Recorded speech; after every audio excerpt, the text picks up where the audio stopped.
let's do it. Okay. Welcome to the Lost Souls.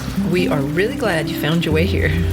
This is a little different than most podcasts. We're not chasing headlines or trying to solve the world's problems.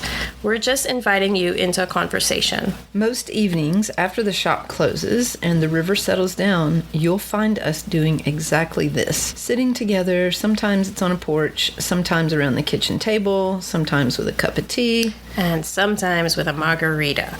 And we'll just talk about the day, about the people we met, about the things that made us laugh, the moments that caught us off guard, the stories that somehow followed us home. We're happily married, business partners, best friends, and we've built a life together around rivers, fly fishing, community, and a whole lot of unexpected adventures. We've discovered that some of the richest conversations happen after the work is finished. That's where the Lost Souls lives.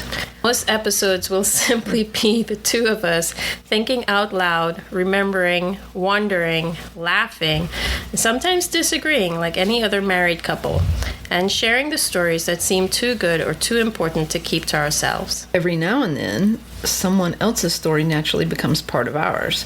When that happens, we'll pull up another chair, but that's never been the point.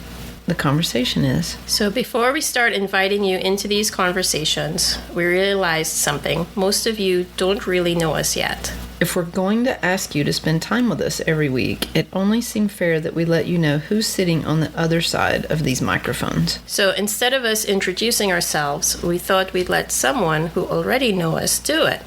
Someone who's seen us through different seasons of life before Rivergirl became what it is today, through adventures, through hard seasons, through a lot of laughter, and a few good stories. Our guest today is someone that is very special to us. I've known her for 19, but 19 years. She's been part of our lives as a friend, as an adventurer, and as someone who has always had a gift for connecting with people. Many of you here in High Country may know her from her years at Footsloggers, where she helped countless people discover these mountains and the adventures waiting just outside their front door. She's also spent years coaching young skiers, encouraging confidence, resilience, and a love for being outdoors. More importantly, she's someone we trust. She's also one of those rare people who ask questions because she generally wants to know the answer, not because she's trying to get somewhere, but because she's curious. We couldn't think of anyone we'd rather have asking the very first questions of the Lost Souls. Thea, thanks for spending your afternoon with us as we unwind with a glass of Kelly's famous passion fruit margarita. Okay, gals, you could have warned me that it was going to be like such a heartfelt intro. I'm honored to be here with both of you, who are just such amazing people and such dear friends, and excited for those listening to get to know you a little bit better and to launch into this. So I'm going to ask Kelly first. Where did the name come from? That's a good question. So when I was at Mississippi State University, when I was an undergraduate, and I would have to go out and help the graduate students set nets and do things for their graduate studies, I was the first one that would always throw my hands up to go out and help do the dirty work. So I got the nickname Rivergirl, River Squirrel, River Rat. And when I moved up here and tried to pick one, everyone said Rivergirl sounded better. So that one won. But were you asking about the Lost Souls or about Rivergirl? Oh, well, I was actually asking about Rivergirl. There's so many names now. There are so many names, and there's so many names because there's such a rich history. And, when I first came to Rivergirl, it was to experience the river with my own kids. And that might be another story for another time when I come visit. But tell me more about the Lost Souls. And actually, I want to hear it from Renata's perspective. Well, the Lost Souls, it's not Souls, it's Soles. When I came into Kelly's life, she had the entire ceiling of the depot covered in Crocs and flip-flops and slip-on shoes, and there were a pair of high heels, but there were maybe 16 to 24 rope strands that went across there. And I remember. yeah. She called them the Lost Souls. So there are the soles, your footwear that folks have lost over the years, and it's the number one thing that we find on the river when we do trash cleanup. And it spent probably 7 years trying to convince her that we probably just need one strand. She didn't seem convinced, but eventually we wore her down, and we had to wait till she wasn't in the building for us to get rid of all of the shoes and leave one. And we made the mistake of asking her to take the trash out, and she went through all of the bags and retrieved as many as she could. I had to find the really cool soles. The orange ones, the ones that had little doodads on them. You know, the special soles, the special lost souls.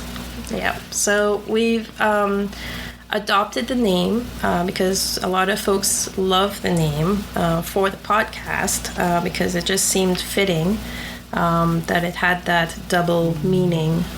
You know, so yeah.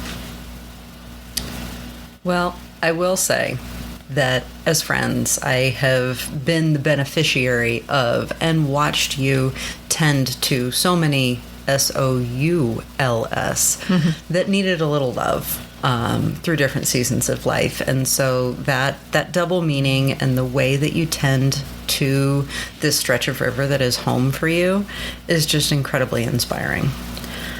I like that, though. I mean, you know, it's like, it's the number one thing that we find off of the river.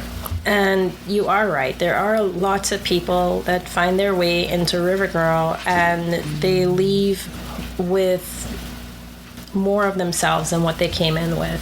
And so to me, the comparison is the river found these lost souls, the footwear, took care of them, nurtured them, brought them back. And Rivergirl does that too. So yeah, cool. Absolutely. And that's a testament to the both of you, because I might be a little biased, but I think you're pretty amazing humans. Aww. Those of you listening will figure it out in the next few episodes for sure. Kelly, how did you end up in Todd from Alabama? Like it's a little different here than there. It's totally different, but I spent my summers in Rome, Georgia, where my grandparents were, and that's the end of the Appalachians. And so I had left Alabama, gone to Mississippi, went to college in Mississippi, worked in Florida for 5 years as a marine biologist, and then we had vacationed up here. And the cool mountains reminded me of the cool mornings in Rome, Georgia. And it made me feel closer to my grandmother, even though we're in the high country, not, where Rome, Georgia is. But the plants were similar, and she always took me and my cousins and my brother into the woods and taught us about wildflowers and taught us about nature and respecting nature and enjoying nature and just getting out in nature. And so being up here, and I had lost my grandmother in 2000, I just felt closer to her up here. And so we had spent a couple of summers vacationing up here, and I just asked my ex-partner, I said, can we move up there? So we sold everything and moved up here.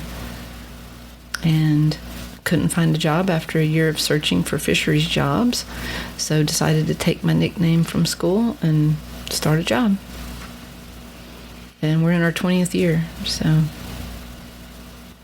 And I just have to tell the story when I first met you, Thea, because you had come out with George. I don't think Ava was with you. I think it was just a mom and son day.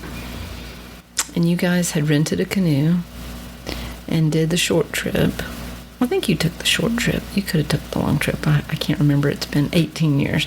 It was tubes on the short trip. Oh, it was tubes.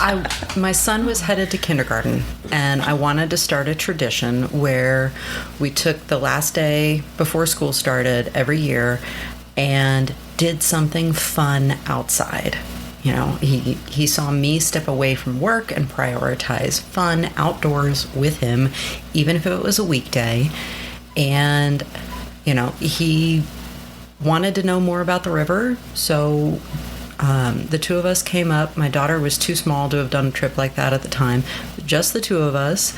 And I'm pretty outdoorsy, pretty adventurous, but this was kind of a big gig for him because he was so young to step into something like this. So I'll let you keep going. Yep. So I put you guys out, and I was like, oh, it's so sweet, because I knew, you were spending time out there on the river, and then thunderstorms. And so I had to come and rescue you guys. Mm-hmm. And I think that just sealed the deal for us, because, like, a lot of our customers are like, wow, you came out to get us off the river. We could have let them just travel on down, and, they could have played the fate of a thunderstorm, lightning or not. Mm-hmm. But because we do come out and rescue them, I think I earned a little bit of your trust that day from scooping you off the water. And I can remember little George. He's 24 now. I know. So little and cute. He's still cute, but he's just big and cute now. But it was I good still times. think we should make t-shirts that says I was rescued by Rivergirl. Yeah, because there's a lot of folks. I would wear that 100%. There's a lot of folks that have been rescued off the river, and they're still alive. I don't think we've lost anyone yet. Knock, knock, knock on wood. I have such fond memories of that day, and the way that you carried yourself with kindness and compassion and enthusiasm for what you were doing inspired me as an outdoors woman myself. And I think that was like the foundation of our friendship right in that moment. I was like, I need to know this woman better. I need to support this business. I need to advocate for this business. And you said, oh, you didn't get to complete your float. Here's a voucher, come back another day. And so our come back another day turned into a family trip. Turned into repeat family trips. Yep. Turned into almost every Wednesday evening for years. And just so many treasured memories. I'm going to get off track on my questions if I keep this up. Hey, I'm off track just on the margaritas. Like we said, Kelly makes a good mark. What do you expect? So this is going to kind of skip ahead to some other questions, because we know Kelly was here first. But Renata, I was here for some of this, like most of it, and got to watch it unfold. How did you end up in Todd? A car. Tell me more. So it's a really, really long story, but the short of it was that I was following my spirit guide animal, which is a rabbit. And I was working on a reality TV show at the time and a cookbook that was sort of incorporating all my adventures. And my editor suggested that I come up to Todd to meet a shaman. And I did that. And on the way up to Todd, there was something in me that was looking at the landscape and realized that this was going to be home. I didn't know why, and I don't know what it was about the area, but I could actually picture myself living here. And when I got to the shamanic retreat, I got there for lunch, and we had carrot cake. And I didn't know it at the time, but that was very significant, because it turned out that the night before, Kelly actually went up there as well and had dinner with them and had carrot cake for the first time. So that was our first rabbit connection. And while I was there, I was going through a really intense spiritual journey, and I was traveling back and forth between Todd and Charleston, where I was still working as a personal chef and caterer. And they knew that I was on the hunt for what we had all dubbed the one. And it wasn't time as yet. When she came up to do a breathwork session, which I had set up for and had left to go down to Charleston again, the plan was hatched to set us up. And I didn't know. So when I came back, I was driving through South Carolina. I came across the other side of the tracks, and there was a big, huge plywood that said rabbit, meet rabbit, and it spelled it M-E-E-T. And I thought it was just a spelling mistake. So I was like, oh, okay, cool. So I came back up, and the shaman, Dakota, she told me, and she was giggling. They both were giggling. So I knew something was up. But she said she wanted me to come into Todd and deliver postcards. And I had to meet the business owners and talk for at least 10 minutes with each of them. I had to wear something nice. I had to make sure I smelled good and go down. So I knew for sure something was up. So I came in, and it was March. So the front door was closed. It was cold. There was a fire going. I came in, and there were two people sitting in the depot. And I felt like I had stepped into a conversation, because in the 10 minutes that I was there, I got Kelly's entire life story. And you would know this, Thea, that when Kelly's anxious and nervous, she talks more than she actually does. So I got her whole story about her ex, about her son, about her parents, about all of Finn's half-siblings across the planet. I got it all in 10 minutes. And again, I thought I was stepping into the conversation. But I left there, and I said to myself, there is no way that I was going to date somebody that talks more than my sister, and she talks on the inhale and the exhale, and that is a skill that Kelly beat. So I went back to the Shamanic Retreat Center, and I was trying to play it cool because I knew what was happening. And as I was walking out, Dakota said, well, she called and she said, you're cute. And I said, I know. Can't blame her. And then she friended me on Facebook over one of Bill Cosby's game shows, where he interviewed this lady from South Carolina. I immediately nipped it in the bud, and I said, I know what Dakota's trying to do. It's not going to happen. We're just going to be friends. And so all that did was drop the barriers. We started flirting online, and she started to get sick, and I would pick up the symptoms. I would get sick. She would pick up the symptoms, kind of thing, even though we hadn't seen each other. And come around Easter, she changes her profile picture to a bunny rabbit in a kayak. And I was like, whoa, hold on now. I thought Dakota had set her up for this. And I was like, okay, what is going on? And so she explained that she's the official Easter bunny of Todd. And Wait. She's the Easter bunny? Oh, wait, did I say that out Or loud? she just happens to have access to She has photos. access. She has access. Do not let me have a margarita.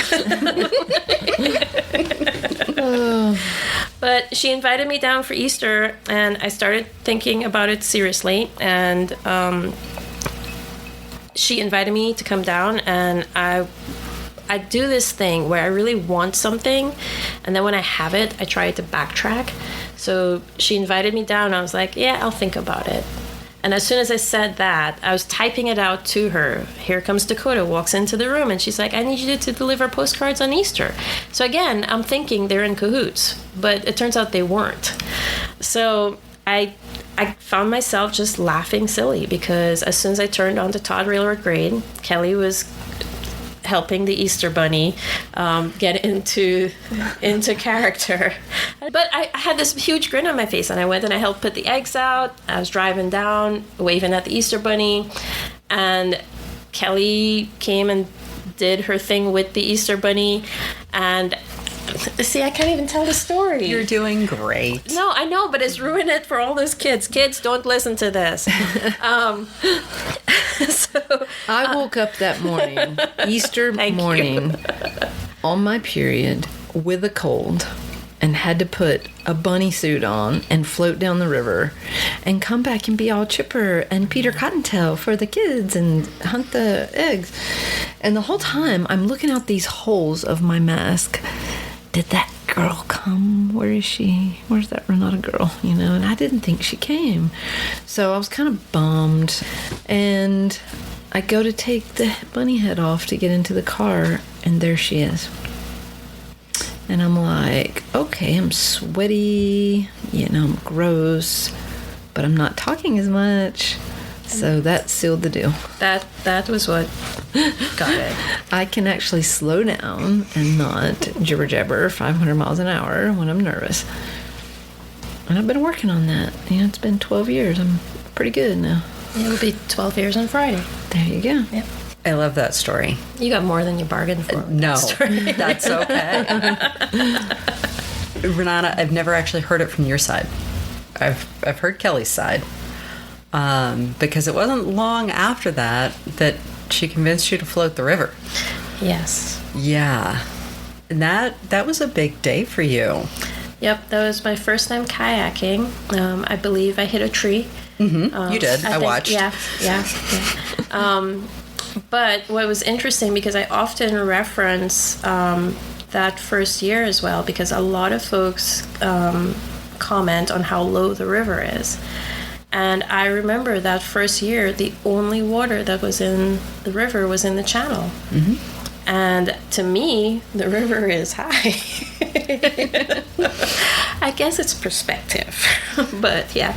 I think we all have Polaroid moments in life, and that becomes our reference point. Mm-hmm.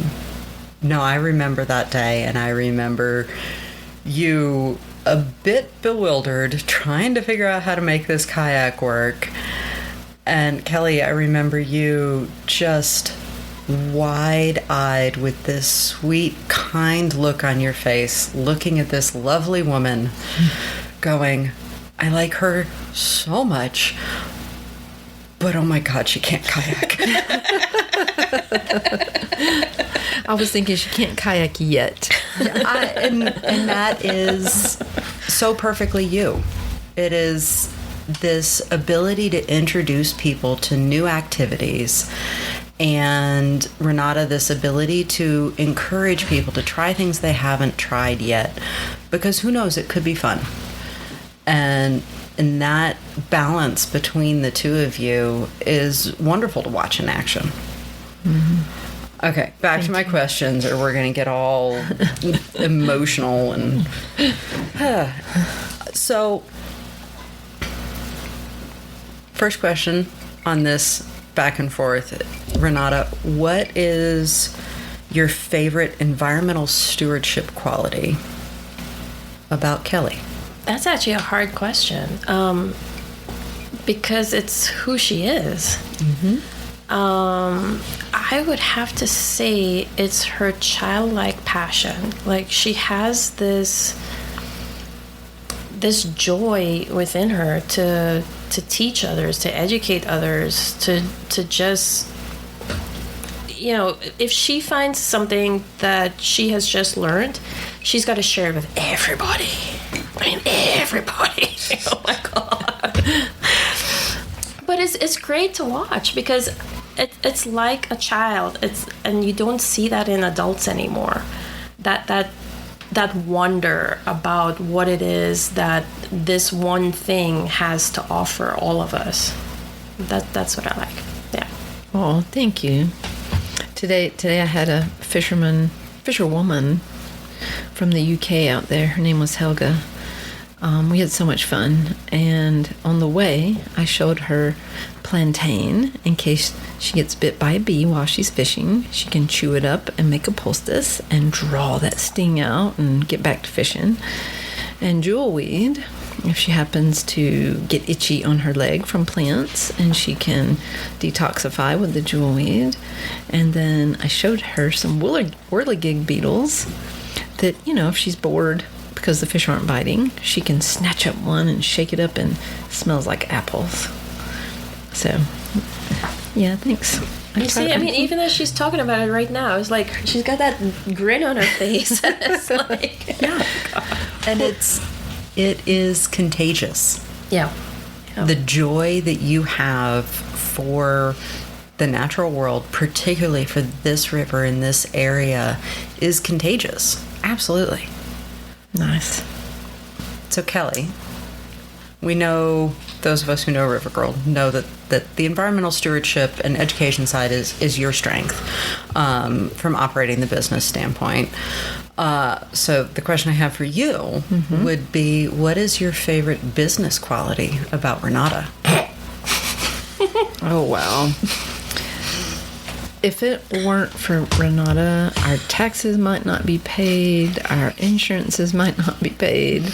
She's the true business person behind this business. I mean, I can nudge her on certain things, but I feel like she's the true business person. I just like to have all the fun and make people happy and help keep the business rolling by keeping things fun and airy.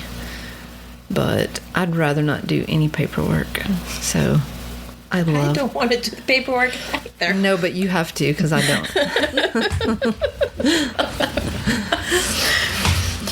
Renata, I'm sorry that you don't get to be the fun one all the time. But I promise you do have a fun side. For those who are listening, I've seen it. All right, question for both of you.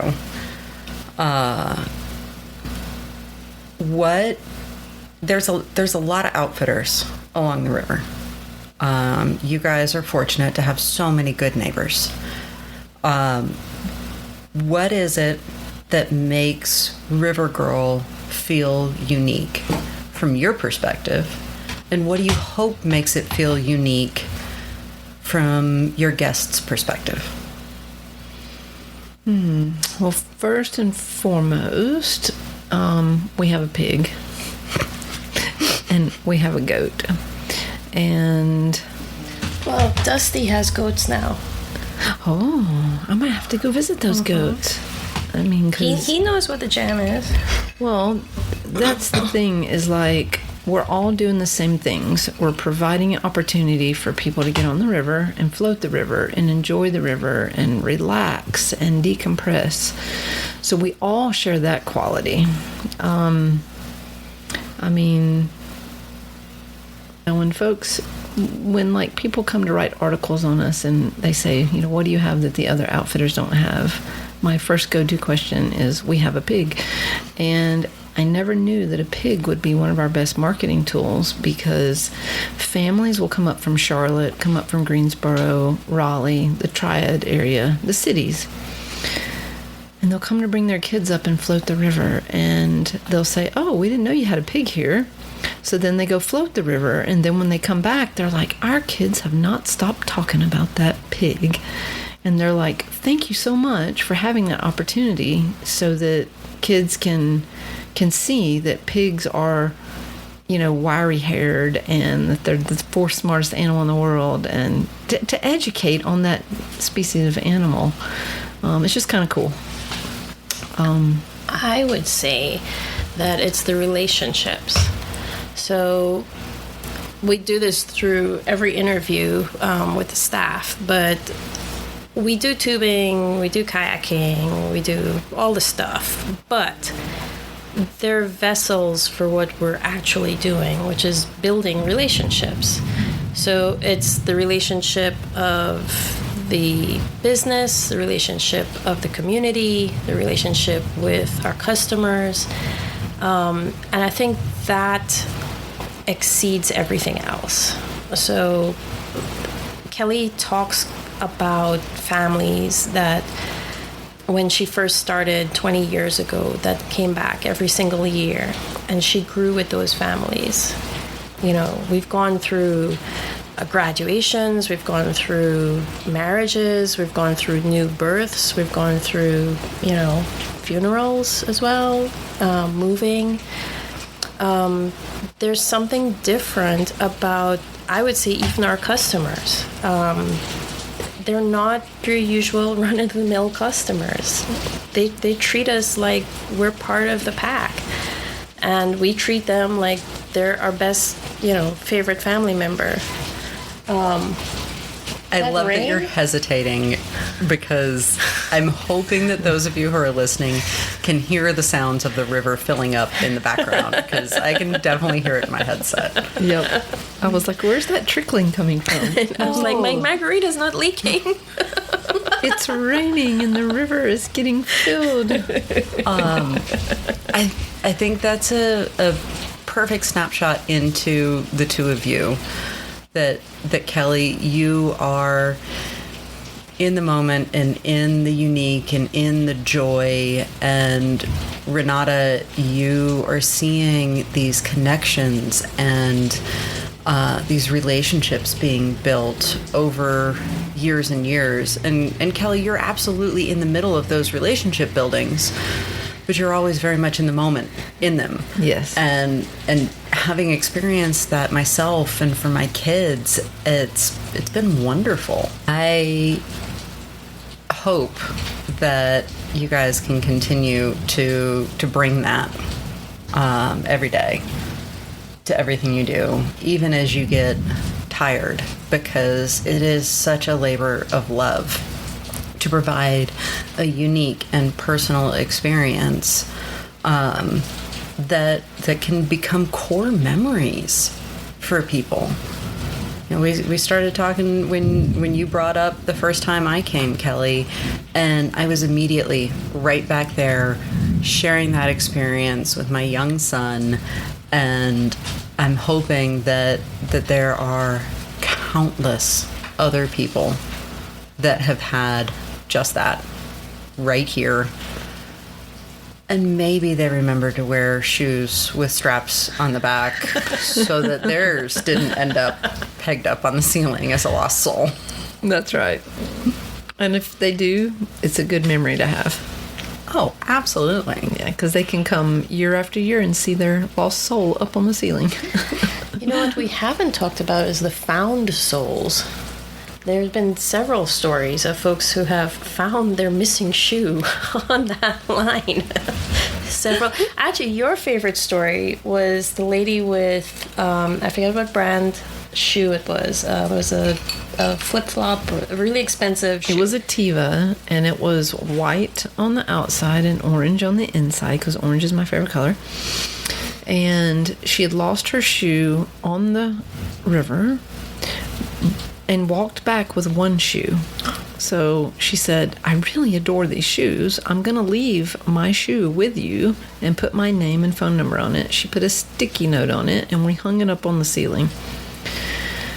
This is going to sound crazy, but 2 years later, we did a trash cleanup, and someone came back with her other shoe, but it was covered in algae and all the stuff, I called her and I said, we found your other shoe. She's like, no way.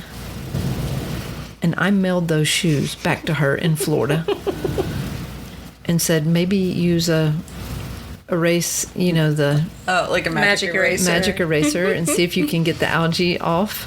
She was so stoked that we found her shoe. It was crazy. How valued did that woman feel in that moment that you had held on to the other shoe and held on to the phone number? I love that. She couldn't believe it. She could not believe it. There was one time we found a lady's phone with her driver's license and credit cards inside the phone case. We tracked her back to the day she went out. We called her. She lived down in Charlotte. We happened to be going to Charlotte for a show or something the next day. No, we weren't. It was an excuse for a road trip. That's what it was. Oh, okay. Well, in my mind, we were... Anyways, we delivered her phone, her soaked, non-working phone back to her. She had already replaced her driver's license and her credit cards. But the fact that we brought them back to her, she was like, nobody does this. But it's just an adventure. It was another adventure. It's the connections. And the connections. Yeah. Things get lost and found all the time on the river. I still have my ring. I'm so glad. Oh, my God. We might have to save that one for another day. You started it. You're going to finish it. I did. Having watched the two of you meet and grow as friends and fall in love and sit there and witness your vows, and then to be out on the river when, Renata, you weren't feeling great that day and decided, I'm just going to stay back. You guys have a fun wind down Wednesday. And then Kelly and I off the rope swing first, because that's pretty normal from those years. And I was waiting to jump off the rope swing again, and Kelly's standing off to the side watching people jump and just sort of waving her hands back and forth in the water, having done the thing that you always tell your guests not to do. You wore your ring on the river, and then all of a sudden you froze, and your eyes got big, and the color drained out of your face. And I knew immediately you'd lost your ring. No doubt about it. I'm getting goosebumps. The thunder rolled at the same moment. Okay. See? And the thought that hit my mind was, there is no way that I am bringing Kelly back to her wife without her wedding ring. I witnessed those vows. I am responsible to helping support this marriage. And several people were super trying to be helpful and stirring up sediment in the area. And finally, I was just like, guys, just go. We're not making it any better. And standing there and waiting for the sediment to settle in the water, like trying to recreate exactly where Kelly was standing, and just be still and let the river create the peace, because that's what it does, at least in my life. And I waited and I waited and I looked, and Kelly, I'm gonna rat you out in this moment. You gave up and you were like, it's gone. It's just a ring. And I said, I know, but I can't go yet. Right? And you stepped back, and I just sat there and I was like, okay, where is it? And as soon as it was still all around, there was her ring. I was like, yes! And you found it. I couldn't believe it. That's a metaphor for life right there. It is. You be still and the answer will come to you. Yeah. Let the chaos step aside. I'm usually the answer, but yeah, okay. Well, you did give her the ring. Therefore, yeah, you were the answer. Right? But that was amazing. I couldn't believe it. And I've so still thankful. got that ring. And every time I jump off that rope swing now, I have a little pocket in my life jacket, and I take the ring off and I put it in my life jacket. I hope that pocket zips. It zips, and every time I put it in there now. Not gonna lose it again. Nope. And it's a dedication that you wear proudly, as do you, Renata, for the wonderful humans that you are, that you love so dearly. And I've just so enjoyed watching this grow and strengthen over 12 years? 12? Yep. Okay, yeah, that's what I thought. 12 on Friday. Yep. Half of 24. Hey, Oh my gosh. that's important. It is. That is awesome. Yeah. Those of you who may not know that are listening, 24 is the answer. It's not 43. 24 is the answer. It is Kelly's favorite number. That's right. And it circles through so very many important things. Yeah. Yep. Well, I think that's a wrap up on this. And it's a wrap up on my margarita. The margarita's done. And I believe Coyote Kitchen's calling. I think it is. Yeah. All right. Well, thank you, Thea. That was really awesome. Yeah, thank you so much. I couldn't be happier to be sitting here with both of you right now. All right. I love you. I love you. Love you. I love you. Wait, where did that come from? Okay. Bye. Bye. Hi, guys.